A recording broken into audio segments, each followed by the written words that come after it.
Hello my dear students, very good morning to everybody. आज हम लोग उस electric field due to dipole की कड़ी को आगे बढ़ाते हैं। हमने पिछले क्लास में, पिछले लेक्चर्स में हम लोगों ने डिफरेंट केसेज को देखा था। Electric field intensity at a point due to electric dipole, उस पॉइंट में हम लोगों ने देखा था मिड पॉइंट पर। दूसरा नंबर पर देखा था हम लोगों ने एक्सियल लाइन पर। तीसरा केस में देखा था इक्वेटोरियल लाइन पर। इसका अर्थ ये हुआ कि हम लोग electric field intensity due to electric dipole अभी फाइंड कर रहे हैं डिफरेंट केस में। तो आज हम लोग केस नंबर 4 में पहुंचते हैं। जी, पहला केस हम लोग पढ़ाए थे at the mid point of the dipole. दूसरा केस में पढ़े थे on the axial line of the dipole. तीसरा केस में पढ़े थे on equatorial line of the dipole. आज हम लोग पढ़ेंगे electric field intensity at any point due to electric dipole. देखा जाए, electric field intensity at any point due to electric dipole. इसका अर्थ ये हुआ कि इलेक्ट्रिक डाइपोल के कारण इलेक्ट्रिक फील्ड इंटेंसिटी किसी पॉइंट पर हमको फाइंड करना है। देखिए, हम लोग फाइंड करते हैं। यहाँ एक इलेक्ट्रिक डाइपोल ले लिए, इसके मिड पॉइंट से हम लोग इस तरह कहीं भी एक पॉइंट कंसीडर कर दिए P। इसके अलॉन्ग है, ये ध्यान दीजिएगा, फिगर बना रहे हैं, आराम से देखिएगा। इस तरह बन गया। यहाँ से गुजर रहा, ध्यान दीजिए।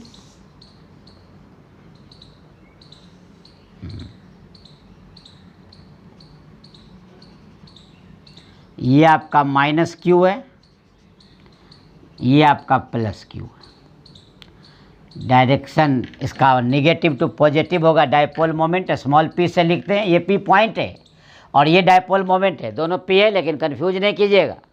ये डाइपोल मोमेंट और ये हो गया p। ये डाइपोल मोमेंट इसके साथ थीटा एंगल बनाता है। तो नेचुरल है, जब इसके साथ थीटा बनाएगा तो ये क्या होता है, दो कंपोनेंट में ब्रेक कर गया। एक हो गया p कॉस थीटा और एक हो गया p साइन थीटा। ये कंपोनेंट है, ये परपेंडिकुलर टू OP है, ध्यान रखेंगे। ये जो आप देख रहे हैं, ये मिड पॉइंट हो गया, ये डाइपोल हो गया। क्लियर हो गया?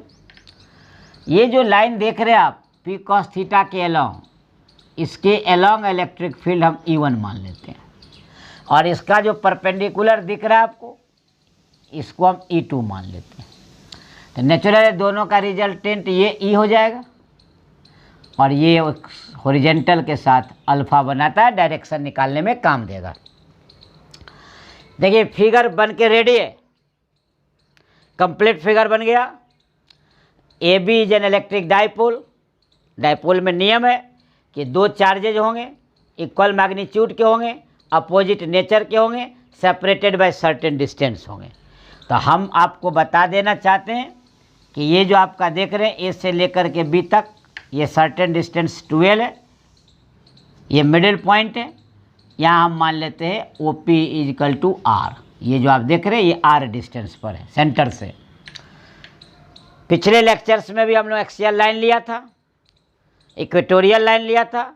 एक्सियल लाइन में भी R था, इक्वेटोरियल लाइन में भी R था। आज भी हम लोग O से लेके P तक at any point due to dipole OP is equal to R, इस डिस्टेंस पर हमको electric field intensity due to electric dipole find करना है। अब कैसे फाइंड करेंगे, ध्यान दीजिए। पहला स्टेप, ये जो डाइपोल मोमेंट है P, ये अपने दो कंपोनेंट में रिजॉल्व कर जाता है, एक P कॉस थीटा, एक P sine theta. P cos theta क्या है, अलोंग इट्स एक्सियल लाइन, देखिए E1। और P साइन थीटा क्या है, परपेंडिकुलर टू OP। ये जो आप देख रहे हैं ये परपेंडिकुलर टू है। इसका अर्थ ये हुआ कि ये इक्वेटोरियल लाइन को शो कर रहा है। हम लोग क्या करेंगे, एक्सियल लाइन का पिछले लेक्चर से ले लेंगे, इक्वेटोरियल लाइन का भी पिछले लेक्चर से फार्मूला ले लेंगे।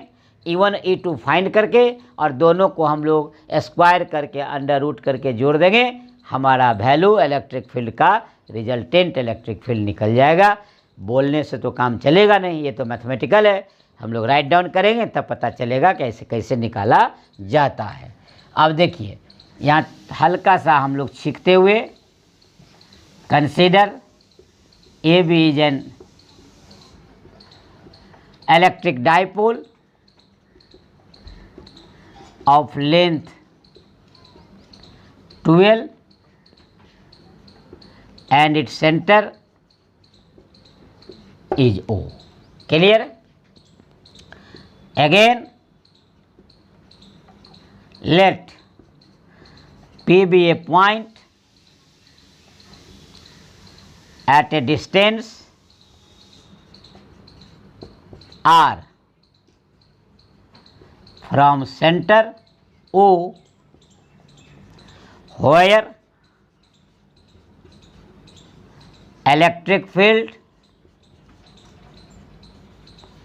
intensity due to electric dipole is to be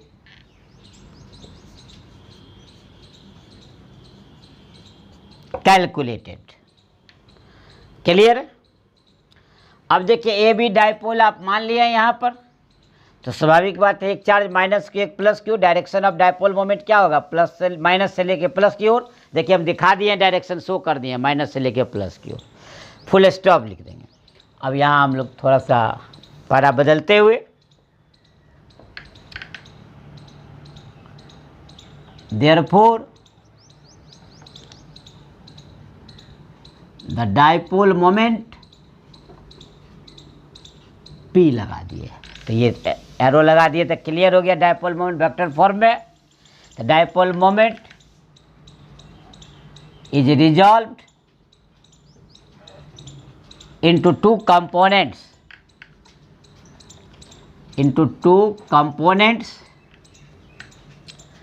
as P cos theta along OP and P sin theta along perpendicular to OP as shown in figure। Clear हो गया, चित्र में दिखा दिया गया। जब ये along OP है, ध्यान दीजिए OP के दिशा में है, इसका ये मतलब एक्सियल लाइन, और ये परपेंडिकुलर है, इसका मतलब इक्वेटोरियल लाइन। ये ध्यान रखना, यही दो पॉइंट। अब हम लोग लिखेंगे now the electric field intensity at P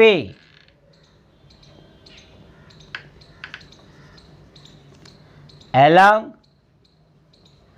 axial line, हम E1 मान लिए, मैग्नीट्यूड लिख रहे हैं, याद होगा आपको 1/4πε0, और ये 2P बाय R3। ये आपको पिछला क्लास में एक्सियल का फॉर्मूला बताया, लेकिन यहाँ तक P ब्रेक कर जाता है P cos थीटा में और P sin थीटा में, इसलिए ध्यान रखना है यहाँ पर P ही नहीं रहेगा, P cos थीटा भी रहेगा। यही अंतर है, ध्यान रखिएगा। इसलिए मैं यहाँ ब्रेक करके थोड़ा देर रुक के बता रहा हूँ, आप लेक्चर में स्पष्ट देखेंगे कि सर यहाँ रुके हुए हैं। इसका अर्थ ये हुआ कि आपको पिछले से हम दिखा रहे हैं कि ये 1/4πε0 2P/R3, ये आपको एक्सियल लाइन का फॉर्मूला पिछले लेक्चर में दर्शाया था। यहाँ डाइपोल मोमेंट ब्रेक कर गया अपने कंपोनेंट P cos थीटा में, इसलिए यहाँ फार्मूला आ गया। देखिए 2P के जगह P cos थीटा, P नहीं रहा इंडिपेंडेंट, वो ब्रेक कर गया P cos थीटा में, यानी ये हो गया एक्सियल लाइन के अनुसार, इसलिए इक्वेशन 1। सिमिलर हम लोग इक्वेटोरियल दे देंगे। Again electric field intensity at P along equatorial line equatorial line, ध्यान रखेंगे। इसका अर्थ ये हो गया परपेंडिकुलर टू ओपी। E2 मान लेते हैं 1/4πε0, यहाँ P/ε 1/4πε0 P/r³ बताए थे हम। तो जब आप परपेंडिकुलर आते हैं, इक्वेटोरियल लाइन आते हैं, ध्यान दीजिएगा, तो उसमें आपने क्या क्या ब्रेक कर गया। तो यहाँ परपेंडिकुलर टू इट्स ओपी क्या ब्रेक किया, P sin थीटा, इसलिए P नहीं रहेगा, यहाँ क्या हो जाएगा, sin थीटा ऐड हो जाएगा।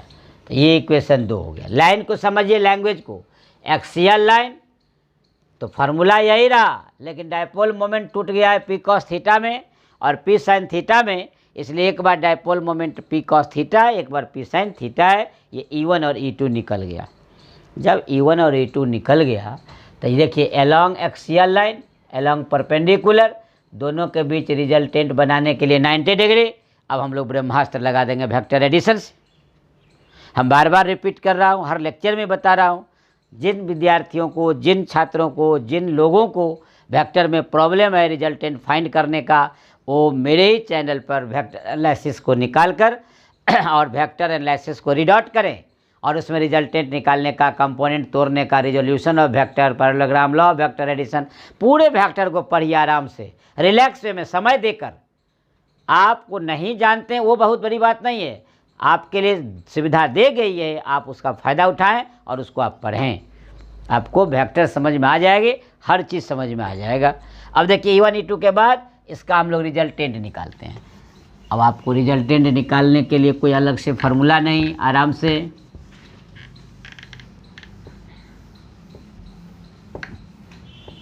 देखा जाए।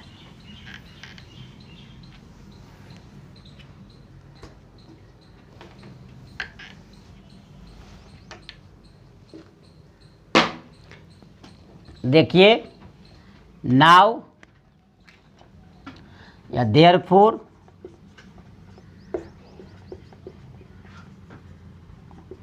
रिजल्टेंट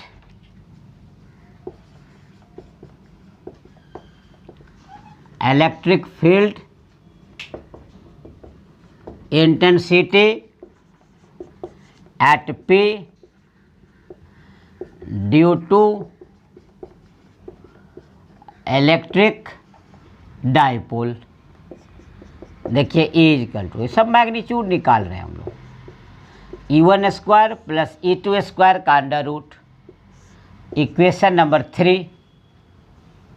अब हम लोग क्या करेंगे, 1 और 2 का वैल्यू सामने में है, 3 में पुट कर देंगे।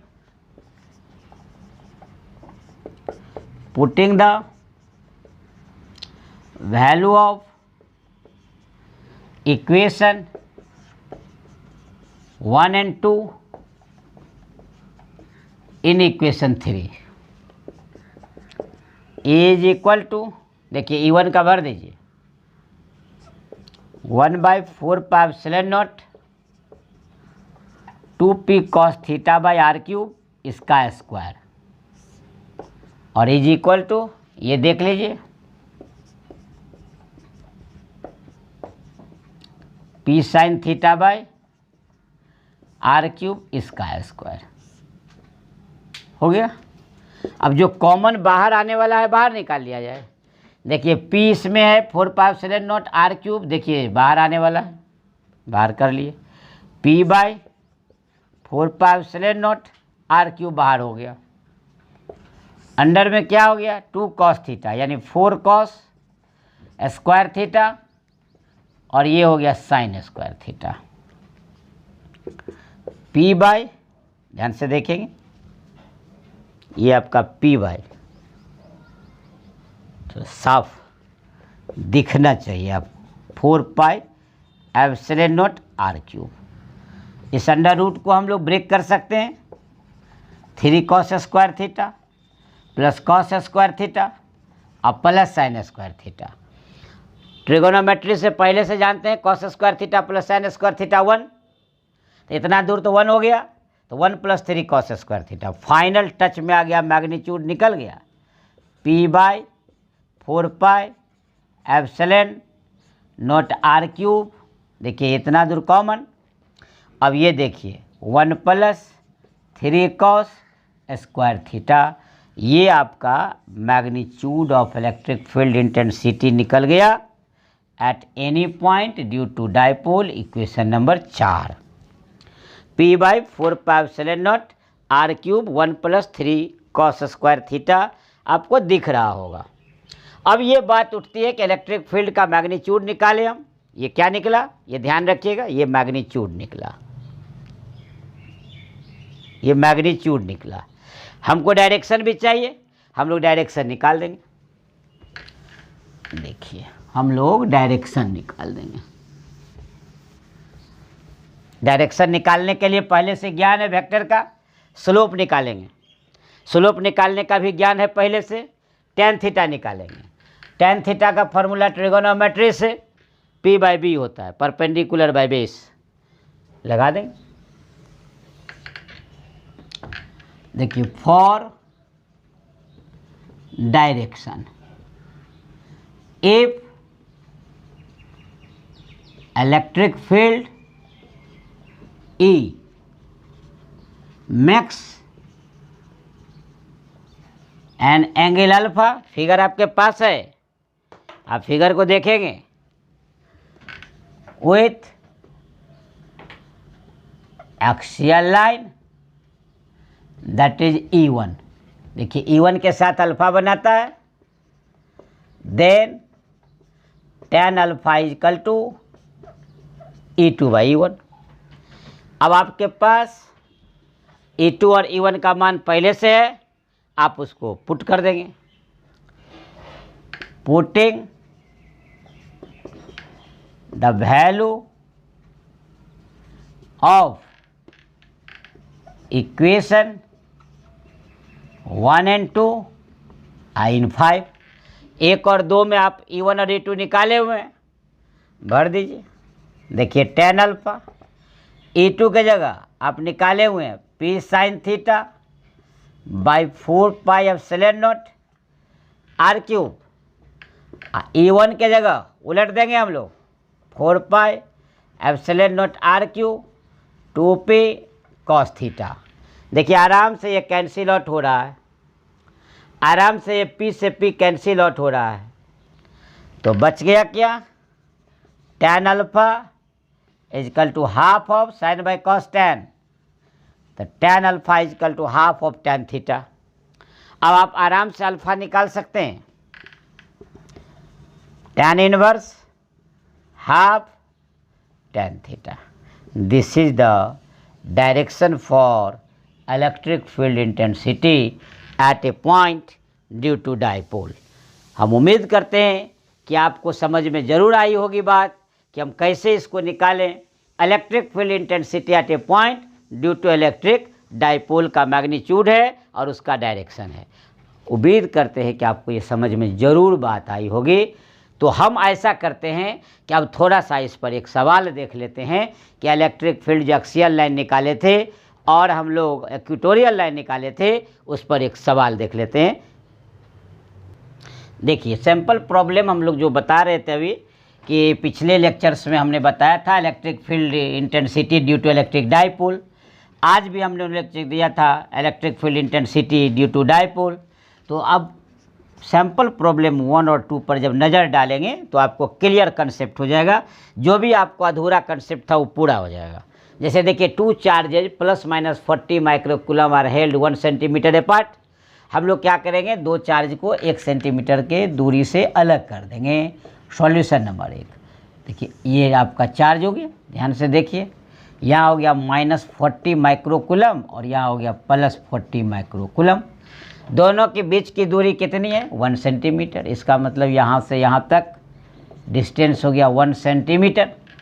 कहता है calculate electric field at a point number A on the axial line at A distance of 50 centimetre from the centre of the dipole. अब ये आपका सेंटर है, ध्यान दीजिए O।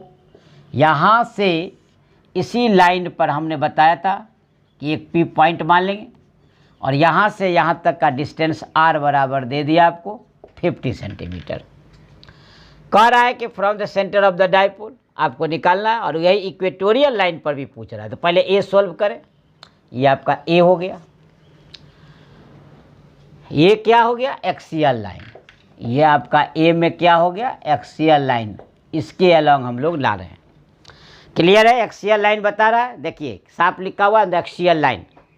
तो एक्सियल लाइन पर जाएंगे तो हम पिछला क्लास में, पिछले लेक्चर में बताए थे हम electric field intensity at a point on the axis of the dipole, ध्यान रखिएगा, जिसको एक्सियल लाइन बोले थे। उसमें क्या बताए थे फार्मूला, 1/4πε0 2p/r³। यही आपका फार्मूला बताया हुआ, आप ज़रूर देख लेंगे पिछले लेक्चर्स में। एक्सियल का फार्मूला 1/4πε0 2p/r³। अब देखिए इसको सोल्व करते हैं। 1/4πε0 क्या हो गया, 9 × 10⁻9 हो गया।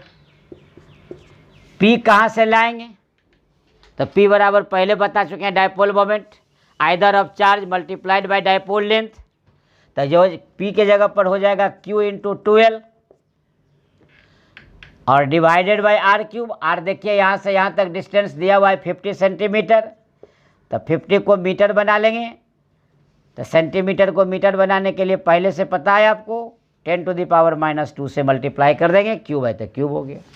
एक स्टेप और आ जाते हैं, 9 × 10⁻9 2 गुने, अब देखिए क्यू के चार्ज आइदर ऑफ चार्ज कोई भी, दोनों सेम है, देखिए 40 तो क्या लिखेंगे 40 माइक्रोकूलम है -6 × 12 का मतलब डायपोल लेंथ, दोनों के बीच की दूरी कितना है 1 सेंटीमीटर, तो 1 × 10⁻²। क्लियर हो गया, 12 हो गया डायपोल लेंथ।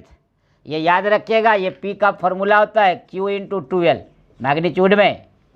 12 का मतलब दोनों चार्जों के बीच की दूरी यानी डायपोल लेंथ। अब हम लोग इतना ले लिए, नीचे डिवाइड कर देंगे 50 × 10⁻⁻2 का होल क्यूब। आपके पास सारा वैल्यू आ गया।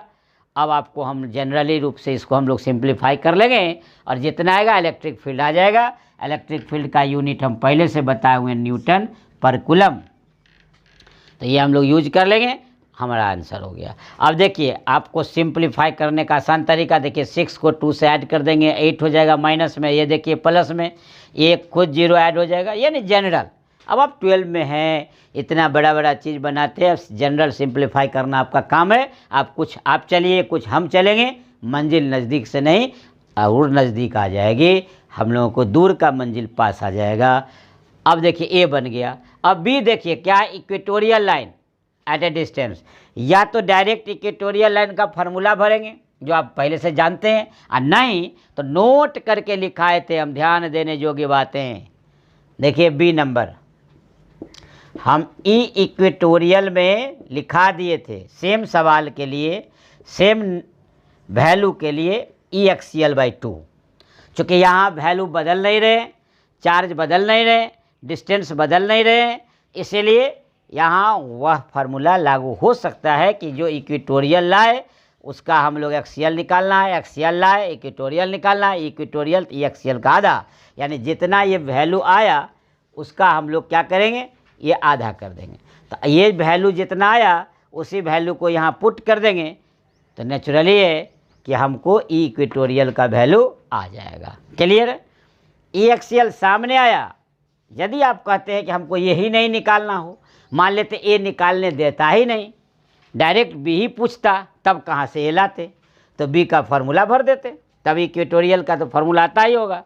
देखिए नहीं आता है तो कोई बात नहीं है, आपके पास वीडियो दिया हुआ है, लेक्चर आपके पास है, उलट के देख लेंगे, रिवाइज करेंगे। देखिए जब तब, ऐसा नहीं कि एक ही बार, जब मन करे उलट के देखिए, पढ़िए, समझिए, निकालिए, समय दीजिए थोड़ा। अब जैसे देखिए हमको ये था तब तो डायरेक्ट रख दिए, हमारे ए नहीं था, डायरेक्ट बी ही आ जाता, तब हम तो ई इक्वेटोरियल का डायरेक्ट फार्मूला ही भरते, तब हमारे लिए फार्मूला क्या आता, 1/4πε0 p/r³। अब देखिए यहाँ जो 2 था, यहाँ देखिए अब ये नहीं है, तो जब ये P रह गया, 2 गायब हो गया, तो इसका मतलब क्या हो गया, इसका आधा हो गया। तो अब तो हमारे पास जब ये आ गया तो इसमें भर देंगे, देखिए 9 गुने 10⁹ P बराबर Q into 12 divided by R, तो वही 50 हम लिए थे, तो ये आपका हो गया इतना। अब देखिए 9 गुने 10⁹ Q का वैल्यू 40, कोई भी एक चार्ज ले लेंगे, माइक्रो कूलम में है तो कूलम बना लेंगे, और दोनों चार्जों के बीच की दूरी डायपोल लेंथ -2 हो जाएगा चूँकि सेंटीमीटर में है, और नीचा तो आपके पास है ही, तो कोई बात नहीं है, इतना न्यूटन पर कूलम एक ही चीज़ है। आप ये निकाल कर आधा कर दिए, डायरेक्ट आपको मालूम था, आपको सेम सवाल था, सेम जगह पर था, यदि अलग अलग पूछेगा तो अलग अलग निकालेंगे, कोई दिक्कत नहीं। अब देखिए अगला सवाल, अब हम लोग अगला सवाल देखते हैं, यानी सवाल नंबर 2 देखते हैं क्या है। सो देखिए दूसरा नंबर सवाल, ये इसको सोल्व करते हैं। Solution number 2, calculate the electric field intensity at a point. देखिए E बराबर हुआ 10 centimetre from the mid point, R हो गया 10 centimetre, of N electric dipole moment दिया हुआ यानी P ही मालूम है आपको, 3 × 10⁻⁻4 coulomb metre, on a line making an angle 45 degree यानी थीटा दिया है 45 degree with axis of dipole. देखिए क्लियर कर दिया, एक ये सेंटीमीटर में है, ये मीटर में, तो इसको भी आप मीटर बना दिए। अब आपके पास वैल्यू आ गया, electric field at any point है, देखिए न एक्सियल है और न इक्वेटोरियल है, तो at any point due to dipole का फॉर्मूला लगा देंगे। इसका यही मतलब था, पूछने का मीनिंग यही था कि ये आपके पास डाइपोल था, देख लीजिए ये आपका डाइपोल था, ये आपका माइनस चार्ज मान लीजिए, ये प्लस चार्ज था। हम कहते हैं माइनस से प्लस इसका डायरेक्शन है डाइपोल मोमेंट, ये मिड पॉइंट है, ये मिड पॉइंट से देखिए यहाँ तक क्या डिस्टेंस दिया हुआ है 10 सेंटीमीटर, तो ये था आपका 10 सेंटीमीटर, ये P पॉइंट पर आपको निकालना है, और ये डाइपोल मोमेंट इसके साथ 45 डिग्री का एंगल बना रहा है।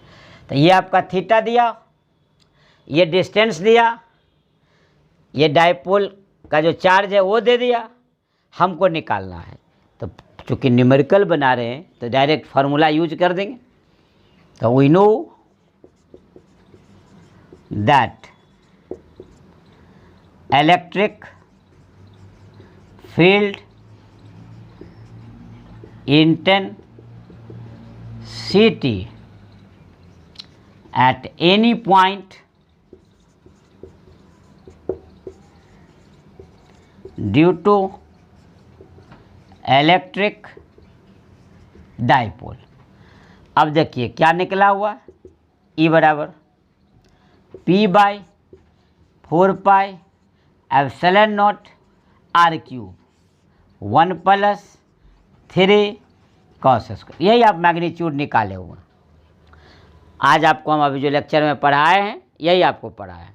अब देखिए P बराबर, तो डाइपोल मोमेंट तो यहाँ दे ही दिया, 3 × 10⁻⁻4 1/4πε0 9 × 10⁻9। देखिए 1 + 3 cos थीटा की जगह कितना है 45, तो 1 cos 45 1/√2, 1/√2 का स्क्वायर क्या होगा 1/2, डायरेक्ट वैल्यू पुट रहे हैं। देखिए cos स्क्वायर थीटा, तो cos स्क्वायर 45 डिग्री, cos 45 1/√2, 1/√2 का स्क्वायर 1/2 आ गया आपके पास, डिवाइडेड बाय R³। देखिए R दिया हुआ है 10 × 10⁻⁻2 का क्यूब, सॉल्व कर लेंगे यही आपका आंसर हो जाएगा। तो इस तरह न्यूटन पर कूलम इसका भी आंसर आ जाएगा। तो इस तरह आपने क्या देखा कि electric field intensity due to dipole on the axial line, on equatorial line, और हम लोग क्या निकाले at any point due to dipole. तो इस तरह हम लोग थोड़ा सा समझ लिए कैसे निकाला है। अब हम लोग अगले लेक्चर में जो पढ़ेंगे वो electric field intensity due to uniformly charge circular ring और लूप, जो मोस्ट VVI है एग्जामिनेशन के लिए। तब तक इंतज़ार करना होगा आपको अगले लेक्चर के लिए। आज हम आपसे लेते हैं शुभ विदा। आप भी अब रखें अपना ख्याल। टेक योर सेल्फ, सबा खैर।